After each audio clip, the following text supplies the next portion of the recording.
আজকাল সোশ্যাল মিডিয়ার দৌলতে প্রায় দিনই চর্চায় থাকে উজ্জ্বলদার বিরিয়ানির রেস্তোরাঁটি। জনপ্রিয়তার দৌলতে আজকাল জি বাংলার বিভিন্ন অনুষ্ঠানে ডাক পান উজ্জ্বলদা। তিনিও হাজির হয়ে যান তাঁর খ্যাতনামা বিরিয়ানি নিয়ে।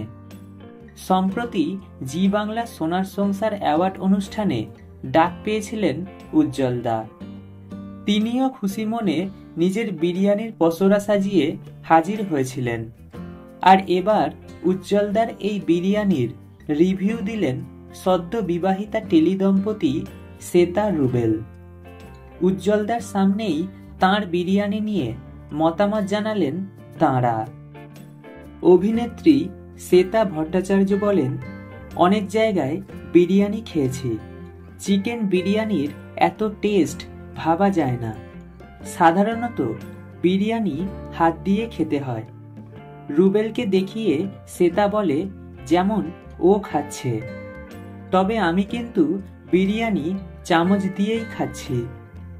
মাংসটা এত নরম যে চামচ দিয়েও কাটা যায়। রুবেল তখন বলেন, কোয়ালিটি ভীষণ ভালো, একদম নরম।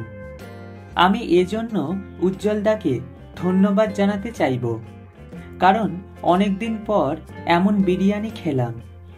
কারণ আমাদের কাজের জন্য তেমনভাবে বাইরে যাওয়া হয় না।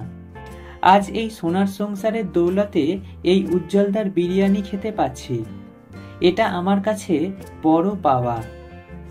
শ্বেতা বলেন, এই সোনার সংসার অ্যাওয়ার্ডের মতো অনেক অনুষ্ঠানই হয়েছে, অনেক বিরিয়ানি এসেছে, তবে আমরা কখনোই ডিনার করিনি, শুধু হয়তো স্ন্যাক্স খেয়েছি। এই প্রথম আমরা আয়েশ করে ডিনার করছি। শ্বেতার কথায় সহমত প্রকাশ করেন রুবেলও। তাঁদের কাছ থেকে প্রশংসা পেয়ে ধন্যবাদ জানাতে ভুললেন না উজ্জ্বলদাও।